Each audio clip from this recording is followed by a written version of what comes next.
أعوذ بالله من الشيطان الرجيم.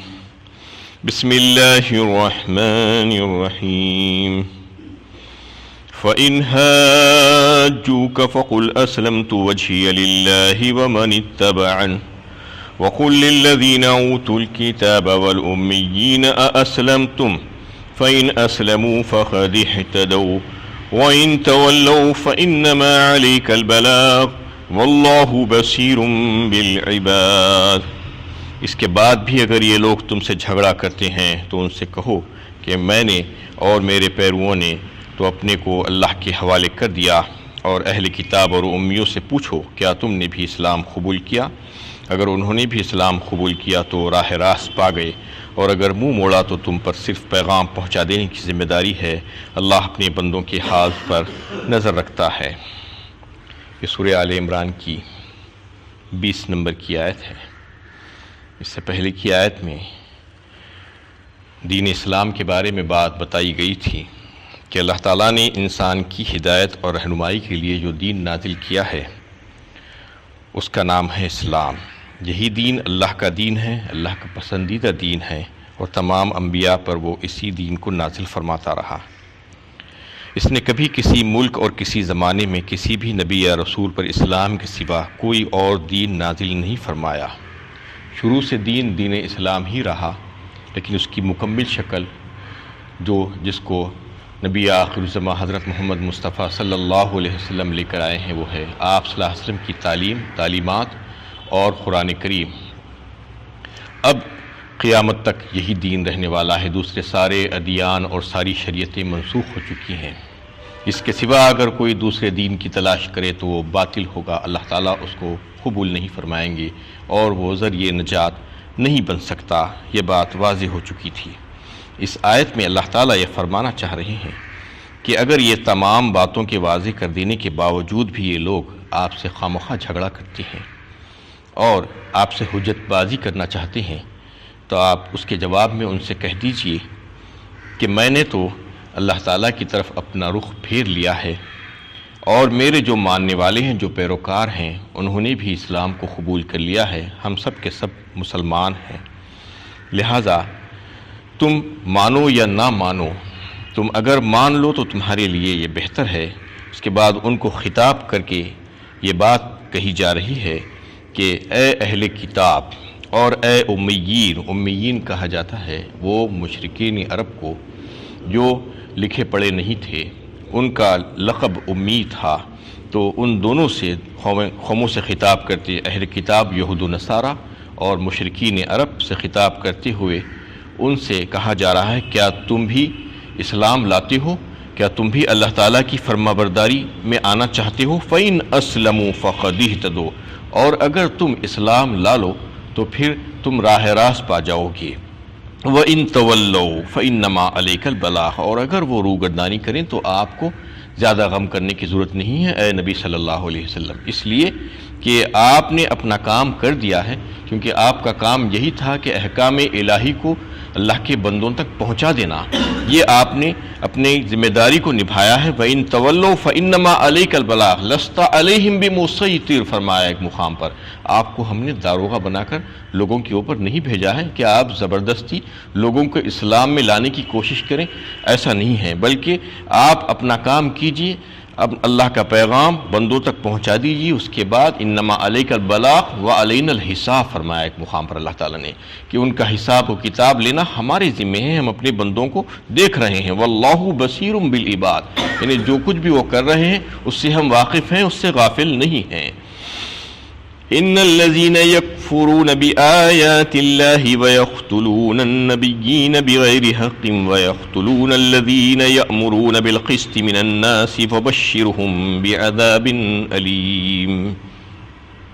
جو لوگ اللہ کی ہدایت کا انکار کرتے ہیں اور اس کے نبیوں کو ناحق قتل کرتے ہیں اور ان لوگوں کو قتل کرتے ہیں جو عدل و انصاف کی دعوت دیتے ہیں، انہیں دردناک عذاب کی خوشخبری دے دو.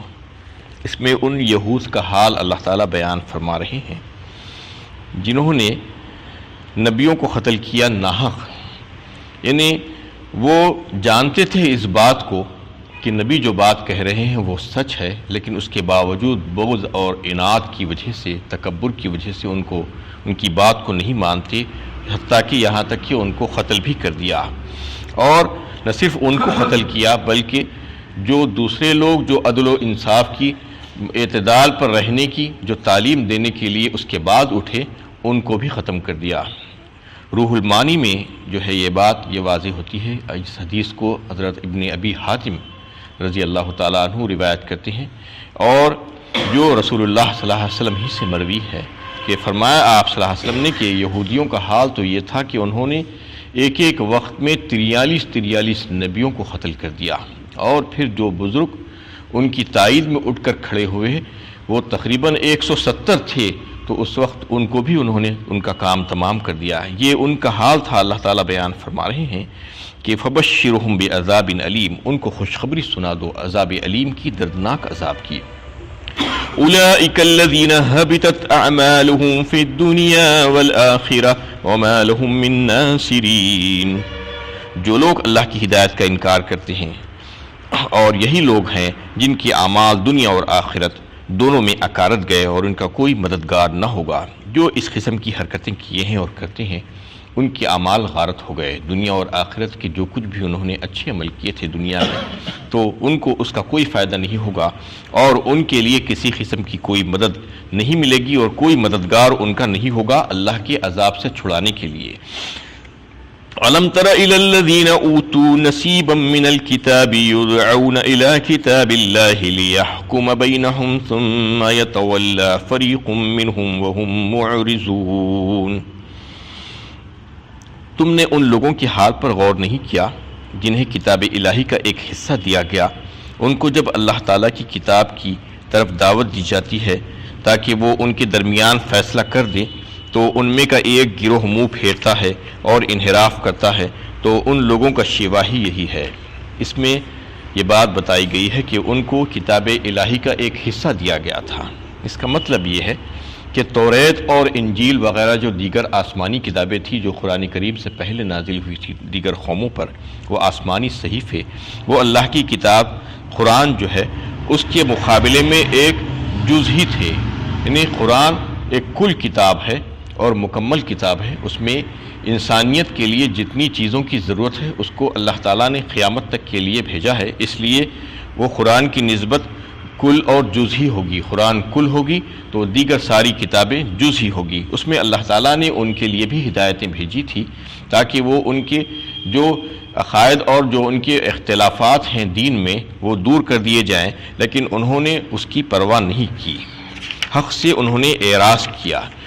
ذلك بأنهم قالوا لن تمسنا النار إلا أياما معدودات وغرهم في دينهم ما كانوا يفترون، یہ اس لیے کہ وہ لوگ کہتے ہیں کہ دوزخ کی آگ ہمیں چھوئے گی نہیں الا یہ کہ چند روز کے لیے سزا مل جائے۔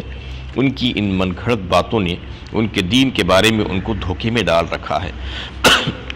وہ جو کتاب الہی جو ان کے پاس نازل کی گئی تھی اس کو انہوں نے نہیں مانا، اس کے خلاف کیا۔ آخر ایسا کیوں کیا؟ تو اللہ تعالیٰ اس کی علت بتا رہے ہیں یہاں پہ، یہ اس وجہ سے کہ انہوں نے یہ بات کہی کہ دوزخ کی آگ ہم کو چھوئے گی نہیں، یہ خوش فہمی میں مبتلا تھے وہ، اس وجہ سے کہ ان کے دین نے ان کو جو ہے غلط فہمی میں ڈال دیا تھا، ان کو دھوکے میں ڈال دیا تھا۔ کس چیز کا دھوکہ تھا آخر؟ وہ یہ یہودیوں کی من گھڑت باتوں کی طرف اللہ تعالیٰ اشارہ کرتے ہیں اس میں کہ وہ کتاب الہی کو حاکمانہ حیثیت دینے کے لیے اس وجہ سے تیار نہیں ہے کہ وہ آخرت کی سزا کی طرف سے بے فکر ہو گئے ہیں، اور مکافات عمل کا صحیح تصور ان کے ذہن میں نہیں ہے، اگرچہ کہ پچھلی کتابوں میں بھی مکافات عمل کا وہی تصور پیش کیا گیا تھا جو قرآن پیش کرتا ہے، یعنی انسان کی جیسی کمائی ہوگی ویسا اس سے بدلہ ملے گا۔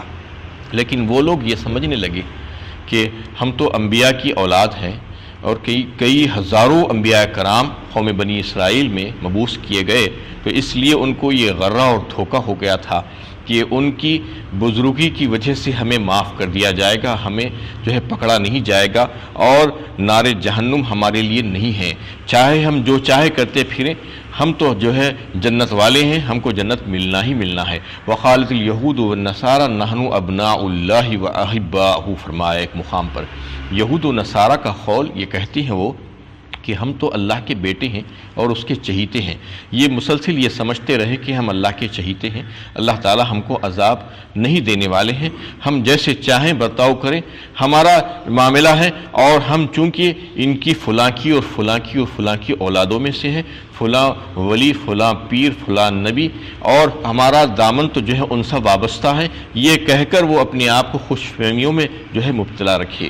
آخر اتنا غرہ اور اتنی جری اور اتنے نڈر اور اتنے بے باک کیوں ہو گئے؟ وہ اللہ کے خوف سے جو ہے وہ باہر نکل گئے تھے، اور گناہوں پر گناہ اور جرائم پر جرائم اور شدید ترین گناہوں میں ملوث ہو گئے، اور حق کو انہوں نے جو ہے ٹھکرا دیا تھا۔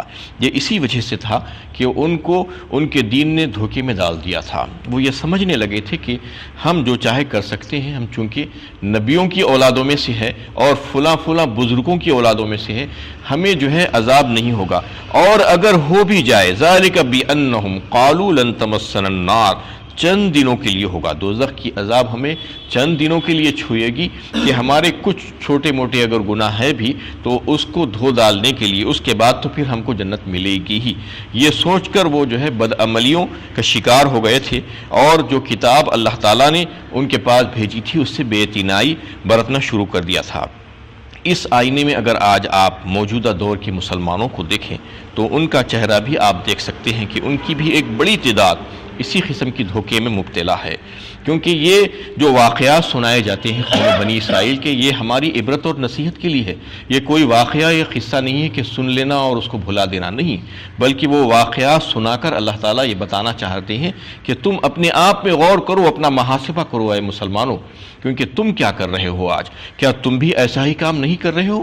دیکھیں آج مسلمانوں کی اکثریت، بڑی تعداد اس کی ایسا ہی سمجھ رہی ہے، نجات اخروی کے لیے پیدائشی مسلمان ہونا، کلمہ کو ہونا، امت محمدیہ کی فرد ہونا، یہ سمجھ رہے ہیں کہ یہ کافی ہے ہمارے لیے، اور ہمیں کوئی انہیں عمل وغیرہ کی ضرورت نہیں ہے، عمل صالح کی ضرورت نہیں ہے، بس ہم نے جو ہے اس بات کو مان لیا ہے اور ہم امت محمدیہ کے ایک فرد ہیں۔ اس غلط تصور نے انہیں حقیقی ایمان اور عمل صالح سے بے نیاز کر دیا ہے۔ دیکھیے آج کیا حال ہو گیا ہے کہ فرائض، واجبات اور سنتوں سے انتہا سے زیادہ بے پرواہی کی زندگی ہم گزار رہے ہیں، اور یعنی کئی ایک ایسی چیزیں ہیں جو نہ فرض ہے، نہ سنت ہے، نہ واجب ہے، اس کو ہم نے فرض کے برابر، واجب کے برابر درجہ قرار دے لیا ہے اس کا، اور بدعات اور بدعمالیوں اور غیر شرعی کام اور شرکیہ افعال میں ہم ایسے غرق ہو گئے ہیں کہ ہمیں پتہ ہی نہیں چل رہا ہے کہ ہم کیا کر رہے ہیں، اور ہم یہ سمجھ رہے ہیں کہ ہم بہت اچھی عمل کر رہے ہیں۔ یہ اس وجہ سے ہو رہا ہے کہ جیسا کہ وہ قوم کتاب الہی سے دور ہو گئی تھی، اس سے بے پرواہ ہو گئی تھی، ہم بھی کتاب الہی سے دور ہو گئے ہیں۔ قرآن کو ہم نے صرف مردوں پر پڑھی جانے والی کتاب کی حیثیت دے کر رکھ دی ہے، بس کوئی مرنے والا ہے تو اس کے اوپر پڑھو، کوئی مر گیا ہے تو اس کے لیے پڑھو، اسی ایصال ثواب کے لیے۔ قرآن اس لیے نہیں آئی تھی، بلکہ اللہ تعالیٰ نے خود فرمایا لِيُنذِرَ مَنْ كَانَ حَيًّا، فرمایا سورہ یاسین میں، ڈراؤ اس کتاب سے ان لوگوں کو جو زندہ ہیں، زندوں کے لیے ہے یہ کتاب، مردوں کے لیے نہیں آئی تھی، یہ کتاب ہدایت ہے۔ لَقَدْ أَنزَلْنَا إِلَيْكُمْ كِتَابًا فِيهِ ذِكْرُكُمْ أَفَلَا تَعْقِلُونَ۔ سورہ انبیاء 17ویں پارے میں اللہ تعالیٰ خود فرماتے ہیں کہ ہم نے اس کتاب کو نازل کیا ہے تمہارے لیے، تمہاری ہی باتیں ہیں اس میں، تمہاری ہی چرچا ہے، تمہارے تعلق سے ہی احکامات ہیں اس میں، تم اس میں غور و فکر کیوں نہیں کرتے؟ کیا تم کو اتنی عقل نہیں ہے؟ اللہ تعالیٰ پوچھنا چاہ رہے ہیں۔ آج ہم نے اس کو چھوڑ کر رکھ دیا ہے۔ یہ واحد سرچشمہ ہدایت ہے۔ اس کتاب کے پڑھنے کے علاوہ اگر کوئی دوسری کتاب پڑھ کر کوئی یہ سمجھتا ہے کہ مجھے ہدایت مل جائے گی تو اس کی غلط فہمی ہے۔ اس کتاب کے علاوہ کوئی دوسری کتاب ہدایت نہیں دے سکتی۔ اسی کتاب میں اللہ تعالیٰ نے جو ہے یہ بات بتا دی ہے کہ ہم کو کیا کرنا ہے، ہمارے لیے کیا حکم ہے، ہمارے لیے جو ہے ہمارے عقائد کیسے ہونے چاہیے، ہماری ہماری عبادات کا معاملہ کیسا ہونا چاہیے، ہمارے معاملات کیسے ہونے چاہیے، ہماری معاشرت کیسے ہونی چاہیے، ہمارے اخلاق کیسے ہونے چاہیے، انہیں سب تمام باتوں کے بارے میں اللہ تعالیٰ نے بتایا ہے۔ کن چیزوں کو اللہ تعالیٰ نے حرام قرار دیا ہے اور کن چیزوں کو حلال قرار دیا ہے، کن چیزوں کو اللہ تعالیٰ پسند فرماتے ہیں اور کن چیزوں سے ناراض ہوتے ہیں، یہ ساری باتیں اسی کتاب میں ہم کو ملے گی۔ اگر ہم اس کتاب کو چھوڑ دیں گے تو پھر ہم راہ راستے یقیناً بھٹک جائیں گے، جیسا کہ دیگر قوموں نے بھی جو ہے اپنی کتابوں سے انحراف کیا تھا، بے اعتنائی برتی تھی تو وہ گمراہ ہو گئے تھے۔ اللہ تعالیٰ یہاں پر مسلمانوں کو متنبہ کر کے یہ بتانا چاہ رہے ہیں کہ تم ایسی بدعمالیاں مت کرو اور ایسے بدعات اور ایسے کاموں میں پڑھ کر کتاب الہی کو اگر چھوڑ دو گے تو پھر تم راہ راست دور ہو جاؤ گے۔ وآخر دعوانا ان الحمد للہ رب العالمین۔